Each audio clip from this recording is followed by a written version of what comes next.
This is my project. It's about a fish that glows in the dark. Its name is Glowfi and it's a bioluminescent. There's other animals in here. This animal is named a goblin shark, and it's a shark that lives in the midnight zone. And these corals are bubblegum corals that live in the midnight zone too. So the adaptations of my fish is that the physical one is that my fish is a bioluminescent. That means one of its adaptations is that it produces its own light. And the behavioral adaptation is that my fish spins fast so the predators can't see it and they don't eat it. And I'm gonna tell you about the other animals. The bubblegum coral, there's a coral which is a pink coral that lives in the midnight zone and deeper. It's a soft coral. They can be pink, red, orange, or white colored. It can live for hundreds of years. Instead of feeding on sunlight, instead of feeding on sunlight, it feeds on filtering plankton. Now the goblin shark. This pink shark is named the goblin shark that lives in the midnight zone too. The goblin shark is often called a living fossil because they have existed around 125 million years. Goblin sharks are extremely rare. Goblin sharks are carnivorous and feed on fish, squid, and other smaller marine animals. And this is the habitat. The habitat has rocks all over so the animals can live in, and the corals have little animals inside of them and have multiple colors. I made this by getting a plastic box, putting some kinetic sand on it. I made these rocks and I found these other rocks. I made the fish out of Lego, painted it with glow-in-the-dark paint, and glued it to the top. And this is made out of kinetic sand too. And now it spins. So can you make it glow in the dark now? Let's try. So yeah, like we turn off the light and yeah. Make it like So like it gives us the give it energy some light. so it can glow. Oh, okay. We have to give it energy. Okay. Then let's see. From here we can see the dots are glowing a little bit. And the whole fish is supposed to glow. So the parts that I painted the most are glowing a little bit. So if you shed the light a little bit more, maybe it will be glowing more, right? This is my animal habitat project. I was doing the mountain region, Blue Ridge Mountains in Georgia. And I'm gonna read this document over here that has facts for my presentation. Animals in the Georgia mountain region have many adaptations that help them survive the region. Black bears, for example, have strong, large, padded, and curved claws to help them climb the mountains in order to get food.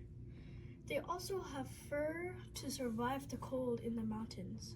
White-tailed deers have hollow hairs that keep them insulated during the cold winter. River otters have webbed feet that help them swim in water. They also have a narrow body and flattened head for streamlined movement in water. Coyotes have a great sense of smell and great vision.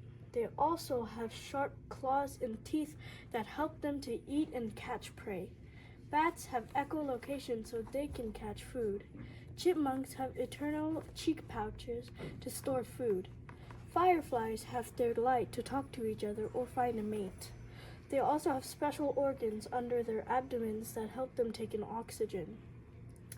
Plants also have many adaptations that help them in the Georgia mountain region.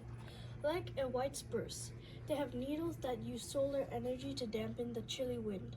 Lodgepole pines have protective bark that protects them from animals.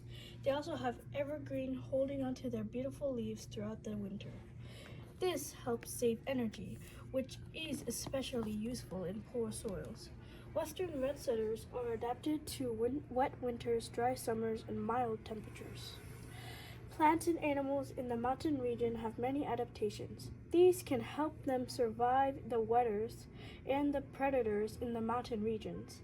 Adaptations can take a while, but they are surprising. That's the adaptations of the plants and animals in the mountain region. So here's the waterfall.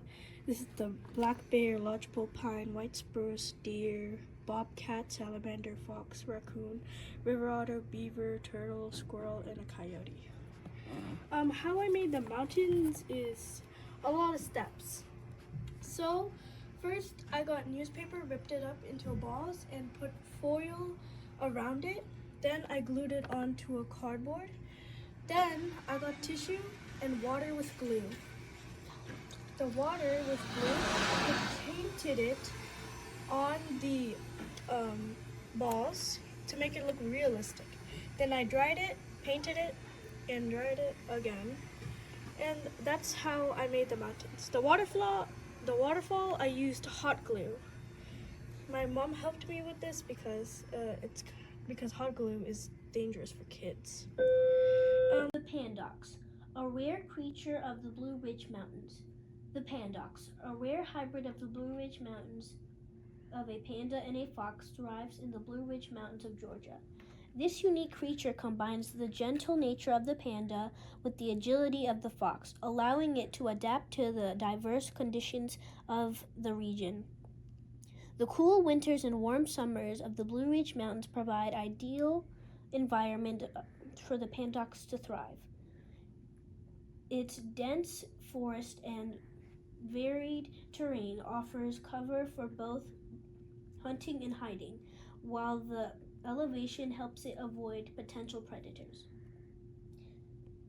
With the wide variety of plant and animal life on the region, the pandox has very rich diet which supports its needs.